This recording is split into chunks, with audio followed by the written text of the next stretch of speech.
దైవ సేవకురాలు తాటిపత్రి మదర్ జ్ఞానమ్మ గారి 150వ వర్ధంతి ముగింపు వేడుకలకు గాను 2025 జూబ్లీ ముగింపు వేడుకలకు గాను నవీన 7వ రోజున ఈ వాక్య పరిచయకు మిమ్మల్ని అందరినీ కూడా ప్రేమపూర్వకంగా ఆహ్వానించుచున్నాను. ప్రియమైన బిడ్డలారా, ఈనాటి అంశము ఆత్మ విషయమై దీనులైన వారు ధన్యులు, వారు పరలోక రాజ్యానికి వారసులగుదురు.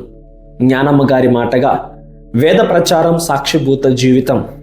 మరి ఏ విధముగా సాక్షిభూత జీవితాన్ని తాటిపత్రి జ్ఞానమ్మ గారు పొందుకున్నారని, మరి వారి సభలో కన్యాస్త్రీగా జీవించి అనగా తాటిపత్రి జ్ఞానమ్మ గారి ముది మనవరాలైనటువంటి సిస్టర్ మేరీ మార్గరెట్ గారు, ఈ యొక్క అమ్మగారు సెయింట్ ఆన్స్ ఆఫ్ పెరంగపురం సభలో కన్యాస్త్రీ పిలుపును పొందుకొని ప్రస్తుతం విశ్రాంతి నిలయంలో మరి మన అందరి కోసం కూడా ప్రార్థన చేస్తూ ఉన్నారు. ప్రియమైన బిడ్డలారా, మరి మనమందరం కూడా మరి ముది మనవరాలైనటువంటి సిస్టర్ మేరీ మార్గరెట్ గారి యొక్క మాటల్లో సాక్షిభూత జీవితమైనటువంటి జ్ఞానమ్మ గారి గురించి తెలుసుకుందాం. జ్ఞానమ్మ గారి స్ఫూర్తిని అనుసరించి మా సభలోని కన్యాశ్రీలు తమ యొక్క విద్య, వైద్య, సాంఘిక రంగాల ద్వారా ఎన్నో కార్యాలు చేపట్టడమే కాకుండా ముఖ్యంగా వారి యొక్క ప్రవర్తన వలన, వారి యొక్క జీవిత విధానం వలన, వారి యొక్క క్రమానుసరణ వలన, వారి యొక్క ప్రార్థనా జీవితం వలన ఎంతోమంది ఆకర్షించబడ్డారు. అటువంటి వారిలో నేను కూడా ఒకదానిని. ఈ పిలుపుని అందుకోవటానికి ఆ కన్యాశ్రీల యొక్క జీవితాన్ని తెలుసుకొని, వారిని చూసి, వారి యొక్క మాతృకను అనుసరించి మేమెంతోమంది ఈ యొక్క కాంగ్రిగేషన్లో ప్రవేశించటానికి, దేవుని అంగీకరించటానికి, దైవ పిలుపుని చేకోవటానికి మాకు అవకాశం వచ్చింది. అంతేకాకుండా విద్యా బోధన వలన, డైరెక్ట్ ఎవాంజలైజేషన్ వలన, ఇండైరెక్ట్ ఎవాంజలైజేషన్ వలన ఎన్నో సహాయ సహకారాల వలన ఎంతోమంది ఆకర్షితులై ఈ యొక్క క్రీస్తుని వెంబడించటానికి, ఈ క్రైస్తవ మతాన్ని అనుసరించటానికి, దైవ పిలుపుని చేపట్టడానికి ఈ యొక్క అవకాశం లభించింది. ఇప్పటికీ లభిస్తూనే ఉంది. ఇప్పటికీ మా కాంగ్రిగేషను ఈ యొక్క సేవా కార్యక్రమాలన్నింటినీ చేస్తూ ఇంకా ఈ కాలంలో ప్రజల యొక్క అవసరాలన్నింటినీ గుర్తిస్తూ ఈ యొక్క నవయుగంలో యువత యొక్క అవసరాలను గుర్తిస్తూ వారికి కావలసిన శారీరక, ఆత్మీయ, ఆర్థిక వనరులను కల్పించడమే కాకుండా వారికి ఎంతో స్ఫూర్తినిస్తూ జీవితాల మీద మంచి దృక్పథాన్ని ఏర్పరుస్తూ దైవ చిత్త ప్రకారంగా జీవించటానికి, సంఘంలో, దేశంలో, మతంలో పురోభివృద్ధి చెందటానికి మా సభ ఎన్నో విధాలుగా సహాయపడటం అంట్లో తోడ్పడుతూ ఉంది అని చెప్పటానికి నేను చాలా గర్వంగా ఉన్నాను. ప్రియ సహోదరి సహోదరులారా, ఒక సాధారణ కథోలిక విశ్వాసి చేసిన మానవ ప్రయత్నానికి దేవుని అనుగ్రహం తోడైంది. ప్రియమైన బిడ్డలారా, మరి దైవ సేవకురాలైనటువంటి జ్ఞానమ్మ గారి జీవితంలో ఇది ఖచ్చితంగా జరిగిందని మనం నొక్కి ఒక్క నుంచి చెప్పవచ్చు. మరి వాక్యం చదివినట్లయితే సామెతల గ్రంథము 3వ అధ్యాయం 5వ వచనం నుంచి 6వ వచనంలో, నీవు నీ సొంత బుద్ధి మీద, నీ తెలివితేటల మీద ఆధారపడి వెళ్ళక దేవుని కృపపై ఆధారపడి నువ్వు ముందుకు సాగుము, నువ్వు గొప్ప విషయాలను, అద్భుత కార్యాలను చూడగలవని సామెతల గ్రంథంలో మరి చాలా చక్కగా మన వాక్యాన్ని వినగలం ప్రియమైన బిడ్డలారా. మరి మన జ్ఞానమ్మ గారు ఒక సాధారణమైన విశ్వాసియే. తమ జీవితంలో అనేకమైన ఆటుపోటులు వచ్చినాయి, కుటుంబ సమస్యలు వచ్చినాయి. కానీ ఆమె యొక్క హృదయంలో ఆశ మాత్రం ఎప్పుడు కూడా నశించిపోలా. మరి 2025 జూబ్లీ సంవత్సరంలో మనం ఎప్పుడైతే నిరీక్షణ కలిగి ఉంటామో దేవుని కృప ద్వారా మనం నిరాశకి గురికాము అని తల్లి శ్రీ సభ మనందరినీ కూడా ప్రోత్సహిస్తుంది ప్రియమైన బిడ్డలారా. ఈనాడు చాలామంది జీవితంలో నిరీక్షించి నిరాశకు గురి అవుతూ ఉన్నారు. మరి మీరు నిరాశ పడవసరం లేదు, దేవునిపై మీరు ఆధారపడండి. మీ సొంత బుద్ధి, మీ సొంత తెలివితేటల మీద ఆధారపడక దేవుని యొక్క శక్తి మీద మీరు ఆధారపడండి అని మరి వాక్యం బోధింపబడుతుంది. అదేవిధంగా జ్ఞానమ్మ గారు తమ యొక్క జీవితం ద్వారా మనకి సాక్ష్యం ఇస్తూ ఉన్నారు ప్రియమైన బిడ్డలారా. ఆమె బాలికలకు మరి తర్ఫీదునిస్తూ ఉంది, చదువు నేర్పుతూ ఉంది. విధవరాండ్లకు ఆసరగా బాసటగా ఉండి వారికి ఒక ఉపాధిని కల్పిస్తూ మరి విశ్వాసంలో ఎదుగుతున్న సమయం అది. ఆ సమయంలో ప్రియమైన బిడ్డలారా ఆమెకి ఒక ఆశ మరి ఎప్పుడు ఉంది, నేను ఒక మఠకన్యలా సంస్థ నేను ఆరంభించాలని ఆమె తలంచుకుంటున్నప్పుడు, ప్రార్థన చేసుకుంటున్నప్పుడు మరి ఆమె తర్ఫీదిస్తున్న విద్య నేర్పుతున్న బాలికల్లో నుంచి మరి అరుళమ్మ గారు చిన్న వయసులోనే పిలుపును పొందుకొని నేను అమ్మగారుగా మారతానని మరి జ్ఞానమ్మ గారికి తెలియజేశారు. అదేవిధంగా విధవరాడ్లుగా ఉన్నటువంటి అగత్తమ్మ గారు కూడా మరి ఆమె యొక్క ఆశను వెళ్ళబుచ్చారు ప్రియమైన బిడ్డలారా. అప్పుడు జ్ఞానమ్మ గారు ఏం చేస్తున్నారంటే బళ్ళారిలోని మరి గుడ్ షెపర్డ్ కాంగ్రిగేషన్ అమ్మగారుల దగ్గరికి నోవిషేట్ ఫార్మేషన్ ఇవ్వడానికి వీరిద్దరిని పంపిస్తూ ఉన్నారు. ఆగస్టు 1873 సంవత్సరంలో ప్రియమైన బిడ్డలారా. మరి వీరు అక్కడ తర్ఫీదు పొందుకున్న తర్వాత, ఆ తర్ఫీదు తర్వాత మరి నోషేట్ అయిపోయిన తర్వాత వారికి మరి మాట పట్టుని ఇస్తూ ఉంటారు. మాట పట్టు అంటే నేను దేవుని యందు ఈ 3 కార్యాలను నిక్కచ్చిగా నేను చేస్తానని, పేదరికము, విధేయత, బ్రహ్మచార్యముగా నేను జీవిస్తానని మాట పట్టు ఇచ్చి ఉంటారు. మరి ఆ మాట పట్టిచ్చే సమయంలో వారికంటూ ఒక మరి అనుమతి ఉంటుంది, ఒక ఫ్లెక్సిబిలిటీ ఉంటుంది. వారి యొక్క పేర్లను వారు మార్చుకోవచ్చు. మరి ఆ రీతిలో అర్లమ్మ గారు సిస్టర్ అంజెలా గారుగా తమ యొక్క పేరుని నామకరణం చేసుకున్నారు. అదేవిధముగా అగత్తమ్మ గారు ఫిలోమినాగా ఆమె యొక్క పేరును సిస్టర్ ఫిలోమినాగా మార్చుకొని ఉన్నారు ప్రియమైన బిడ్డలారా. మరి దేవుని కృపచేత మరి అన్నమ్మ గారు ఈ ఇద్దరిని తీసుకువెళ్ళి పెన్నల్లి పీఠాధిపతులు, కీలచెరకి అప్పుడు పీఠాధిపతులుగా ఉన్నారు, వారిని కలిసినప్పుడు ప్రియమైన బిడ్డలారా మరి మనం చూసుకున్నట్లయితే అంజెలా అమ్మగారిని మరి మఠ అధికారిగా పెన్నలి పీఠాధిపతులు ఆమెని మరి అధికారిగా నియమించారు ప్రియమైన బిడ్డలారా. అలా మరి కీలచెరలో వారి యొక్క సభ, అన్నమ్మగారి సభ కళ నెరవేరిందని చెప్పవచ్చు ప్రియమైన బిడ్డలారా. ఆమె జీవితంలో ఒక ఆశ ఉంది, దేవుని యొక్క కార్యం చేయాలని.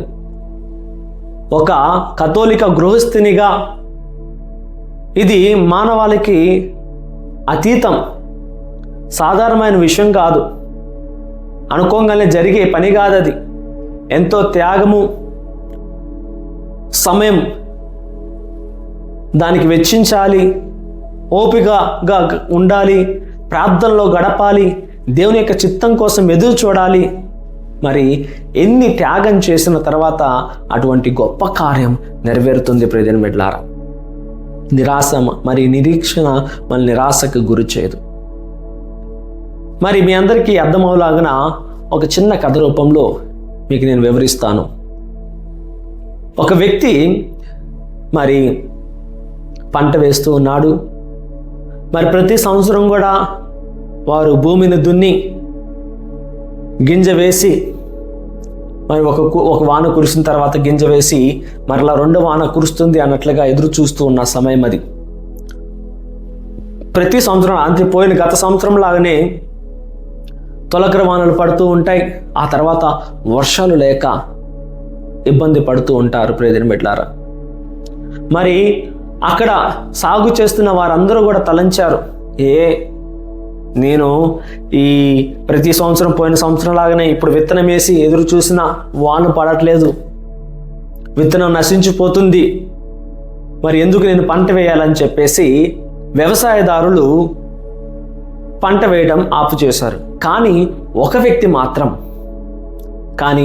వ్యక్తి మాత్రం ఏం చేస్తున్నాడంటే ప్రియమైన బిడ్డలారా, ఆ ఎండ్ల కాలంలో ఎక్కడైతే వాన నీరు నిలుస్తూ ఉంటుందో ఒక చెరువులాగా మరి ఎత్తులో ఉన్న ఆ చెరువు నుంచి మరి దారి తీస్తూ ఉన్నాడు. ఒక కాలువలాగా నీరు ప్రవహించే ఒక కాలువలాగా ఆ వ్యక్తి మరి దారిని ఏర్పరిచాడు.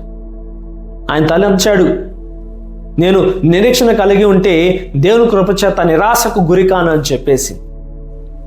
మరి అక్కడ మరి తొలకరి వానలు కురిశాయి, విత్తనం వేశాడు, నమ్ముతున్నాడు దేవుడే మరి నాకు తన యొక్క వర్షాన్ని అనుగ్రహిస్తాడు అని చెప్పేసి ప్రతిరోజు ఉదయం ఆ పంట భూమి దగ్గరికి వెళ్ళి మోకరించి ప్రార్థన చేసేవాడు ప్రియమైన బిడ్డలారా. అలా తాను ప్రార్థన చేస్తూ ఉండగా మరి దేవుడు గొప్పగా ఆ సంవత్సరం వర్షాన్ని ఇచ్చి ఆ చెరువు కూడా నిండి ఆ చెరువులోంచి నీరు ప్రవహించి ఈయన యొక్క పంట మొత్తం తడిసి మంచిగా విత్తనాలు మొలకెత్తి ఆయన యొక్క చేతికి నూరంతల ఫలాన్ని ఆయన పొందుకొని ఉన్నాడు ప్రియమైన బిడ్డలారా. ఇలా ఒక పంట కాదు, రెండో పంట కూడా ఆయన యొక్క చేతికి వచ్చింది. మరి ఆయన మరి దేవుని యందు విశ్వాసాన్ని నిరీక్షణ కలిగి ఉన్నాడు కాబట్టి దేవుడు ఆ యొక్క కుమారుని దీవించాడు ప్రియమైన బిడ్డలారా. యోహాను 6వ అధ్యాయము 1-14 మనం చూసినట్లయితే యేసు ప్రభువు 5,000 మందికి ఆహారమును ఇచ్చుట. ఈ యొక్క కథ మనకు బాగా తెలుసు. 5,000 మందికి దేవుడు ఏం చేశాడంట? రొట్టెను పంచి ఇచ్చాడు, మరి చేపలను పంచి ఇచ్చాడు ప్రియమైన బిడ్డలారా. 5 రొట్టెలు 2 చేపలు వారికి గొప్పగా అనుగ్రహించారు. మరి దేవుడు యేసయ్య వారిని అడుగుతున్నారు, మీ దగ్గర ఏమైనా ఉన్నవా అంటే ఎవరి దగ్గర ఏమీ లేవని ఖాళీ చేతులు ఒట్టి చేతులు ఎత్తి చూపిస్తూ ఉన్నారు. కానీ ఒక చిన్న బాలుడు యేసయ్య దగ్గరికి వచ్చి, యేసయ్య ఇదిగో నా దగ్గర 2 చేపలు 5 రొట్టెలు ఇవి మాత్రమే నా దగ్గర ఉన్నాయి, ఈ యొక్క ఆహారాన్ని తీసుకొని నీవు ప్రజలకు పంచమన్నప్పుడు ఆ చిన్న బాలులో ఉన్న విశ్వాసాన్ని చూశాడు ప్రియమైన బిడ్డలారా. అడుగులు చిన్నవి, ఆశయం మాత్రం పెద్దది. అడుగులు చిన్నవి, ఆశయం మాత్రం పెద్దది. దేవుడు అది గమనిస్తాడు. ఆ కొండపైన అద్భుత కార్యం ఆ చిన్న బాలునతో ఆరంభమైంది ప్రియమైన బిడ్డలారా. అడుగులు చిన్నవి, కానీ మన ఆశయం గొప్పగా ఉండాలి దేవుని కోసం అని వాక్యం. ఫిలిప్పీయులకు రాసిన లేఖ 2వ అధ్యాయము 14వ వచనంలో, మీరు అన్ని పనులను సనుగు కొనుక చేయుడు, మరి దేవుడే మిమ్మల్ని దీవిస్తాడని. 2వ కొరింథీ 3వ అధ్యాయము 5వ వచనం, ప్రతి వ్యక్తి దేవుడు వారికి అప్పగించిన పనిని చేయుడు. ప్రతి వ్యక్తి దేవుడు అప్పగించిన పనిని వాని చేసినట్లయితే మరి వేద ప్రచారం సాక్షిభూత జీవితం. దేవుడు మనకి మరి ఎన్నో పనులు ఎన్నో బాధ్యతలను ఇస్తూ ఉంటాడు. ఆ పనులలో మనం ఏం చేస్తూ ఉంటాం? గొరుగుతూ ఉంటాం. మన యొక్క సుపీరియర్లు ఏదైనా ఒక పనిని చెప్పారు అంటే ఆ పని మీద అనేకమైన కామెంట్స్ చేస్తూ ఉంటాం. మన పెద్దవారు ఏదైనా కొంచెం క్లిష్టకరమైనది మనకి చేతికి ఇస్తే, ఈ వ్యక్తి ఎందుకు ఎప్పుడు నన్నే టార్గెట్ చేస్తున్నాడు, ఈ వ్యక్తి ఎందుకు నా మీద ఇటువంటి అబండాలను మోపుతున్నాడు, నాకు ఇష్టం లేదని చెప్పేసి మరి వారి కింద ఉన్నవారు వారి పైన ఉన్న వారిపైన అధికారుల పైన సనుగుకుంటూ ఉంటారు ప్రియమైన బిడ్డలారా. అది వేద ప్రచారం సాక్షిభూత జీవితం కాదు. దేవుడు మనకి ఏది ఇచ్చినా కానీ దాని విశ్వాసంతో, దేవుడు నాకు ఇచ్చాడు కనుక దాన్ని నేను ఖచ్చితంగా చేసే చూపించాలి క్రియల ద్వారాని మనం ముందుకు సాగిపోవాలి. ప్రియమైన బట్టి 1 పేతురు 4వ అధ్యాయం 1వ వచనం మనం చదివినట్లయితే 1 పేతురు 4వ అధ్యాయం 1వ వచనం మనం చదివినట్లయితే శారీరకముగా క్రీస్తు మరి కష్టములను అనుభవించెను, మరి అట్టి ఆలోచనలతో మీరు కూడా ఆత్మ విషయమై మరి సిద్ధపాటుగా ఉండండి. వేద ప్రచారం అంటే అంత సులువైనది కాదు. ఏదో మాటల ద్వారా, కొన్ని కవితల ద్వారా, కొన్ని పాటల ద్వారా, మరి ఏదో కొన్ని ప్రభావితమైన ప్రసంగాల ద్వారా మనుషులు మారరు, ఆ పదాలకు ప్రభావితం అవ్వరు. దాన్ని ఆలకిస్తారే కానీ ప్రభావితం అవ్వాలి అంటే ఆ మాటలకు మరి సాక్షిభూత జీవితం అవసరం. వేద ప్రచారానికి సాక్షిభూత అవసరం. ఒక సాక్ష్యంగా ఆ వ్యక్తి నిలవాలి, చెప్పిన మాటను నిలబెట్టుకోవాలి అని చెప్పేసి మరి జ్ఞానమ్మ గారు తమ యొక్క జీవితం ద్వారా ప్రకటిస్తూ ఉన్నారు. ప్రియమైన బిడ్డలారా, ఈ రోజున మనం మాట ఇస్తాం కానీ వాటిని నెరవేర్చం. మరి జ్ఞానమ్మ గారు అలా కాదు. ఒక మాట చెప్పారు అంటే తాను ఆ మాటను ఖచ్చితంగా చేసే తీరుతుంది. ఆ మాట ఖచ్చితంగా నెరవేరుదాకా ఆమె నిద్రపోరు, ఆమె కునుకు తీయరు. ఏమాత్రం కూడా నిర్లక్ష్యానికి అశ్రద్ధను చూపక దేవుని చిత్తం ఖచ్చితంగా ఈ పని ద్వారా జరగాలని ఆశపడుతున్నాడు.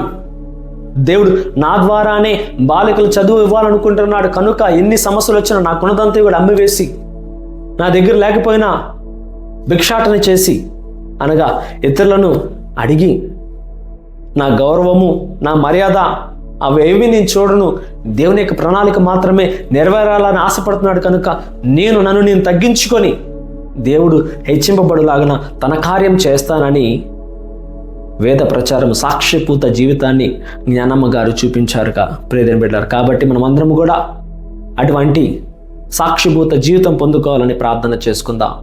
పరిశుద్ధుడును సర్వశక్తిమంతుడును మహోన్నతుడైన యేసయ్య, ఇదిగో తండ్రి, మా జీవితాల్లో అనేకమైన మాటలను, వాగ్దానాలను మేము చేస్తూ ఉంటాం కానీ వాటిని ఏమాత్రము కూడా నెరవేర్చం యేసయ్య. నీ వాక్కును ఇదిగో ప్రభు అనేక రీతులుగా మేము వింటాము కానీ దాని క్రియారూపకంలో మేము మా జీవితంలో అనుసరించం యేసయ్య. ఇదిగో తండ్రి, అటువంటి మా జీవితాలను ప్రభు క్రియారూపకముగా తండ్రి జ్ఞానము గారు ఏ విధముగా అయితే నీ యొక్క వాక్కును ప్రభువా ఇంకో సాక్షిభూత జీవితంగా మార్చుకొని ఉన్నారు, అట్టి విధముగా మేము కూడా తండ్రి ఇదిగో తండ్రి సాక్షిభూత జీవితంగా తండ్రి నీకు సాక్షులుగా ఉండే విధంగా మమ్మల్ని దీవించి ఆశీర్వదించండి. శక్తికి మించి మిమ్మల్ని శోధింపనీయనని నువ్వు పలికి నా యేసయ్య. ఇదిగో తండ్రి, నీ యొక్క శక్తి మాలో ఉన్నదని మేము విశ్వసిస్తున్నాం ప్రభా. నీ శక్తితో నీ యొక్క గొప్ప కార్యాలు ప్రభా ఈ యొక్క సాధారణ మనుషుల ద్వారా జరిగింప చేయమంటూ మా నాథుడైన యేసుక్రీస్తు నామమున అడిగి వేడుకుంటున్నాము తండ్రి, ఆమేన్. ధన్య మదర్ జ్ఞానమ్మ 150వ వర్ధంతి ప్రార్థన. దైవ సేవకు మదర్ జ్ఞానమ్మ, మీ అనంతమైన ప్రేమలో మీరు సమస్త మానవాళిని మీ ఆత్మీయ చేతులతో అక్కున చేర్చుకొని దైవకృప, కరుణ మరియు అచంచల విశ్వాసానికి స్ఫూర్తిగా నిలిచారు. 150వ పవిత్ర వర్ధంతి వేడుకల సందర్భంగా మేము ఆత్మపూర్వకమైన భక్తి మరియు ఆదరాభిమాన హృదయాలతో మిమ్మలను జ్ఞాపకం చేసుకుంటూ నివాళులర్పిస్తున్నాము. మా దివ్యమైన తల్లి, మీరు మాకు నిస్వార్థ సేవ యొక్క మహత్తును, వినమ్ర హృదయ పవిత్రతను, ప్రేమతో, అంకిత భావంతో స్థిరంగా ఉండే ఆత్మశక్తిని బోధించారు. మీ జీవితం ఒక సువార్తలా, విశ్వాస శక్తికి నిలకడమైన ఒక సాక్ష్యంలా, జీవితం ఎదుర్కొనే కష్టాలలో మార్గదర్శకత్వాన్ని అందించే ఒక వెలుగులా మారింది. మీ వారసత్వాన్ని స్మరించుకుంటూ, గౌరవిస్తూ మీ ఆత్మ మమ్ములను ప్రేరేపించేలా ప్రార్థిస్తున్నాము. మేము మీ అడుగుజాడలో నడిచేలా చేస్తూ ప్రేమ, దయ మరియు సేవల ద్వారా ఈ ప్రపంచాన్ని మరింత ఉన్నతంగా మార్చడానికి మీ ఆత్మ మాకు తోడ్పడునుగాక. మీ ఆశీర్వాదాలు ఎప్పుడు మాపై ప్రకాశించాలని దేవుని ప్రేమ మరియు మానవ సేవతో జీవించేందుకు మీ నిస్వార్థ సేవ ఆదర్శం మాకు మార్గదర్శకత్వం కావాలని విన్నవిస్తున్నాము. ఆమేన్. ప్రభు మీతో నుందురుగాక, మీ ఆత్మతో ఉందురుగాక. సర్వశక్తి గల సర్వేశ్వరుడు పిత, పుత్ర, పవిత్ర ఆత్మనామున మీ అందరిని దేవుడు దీవించి కాచి కాపాడునుగాక. ఆమేన్.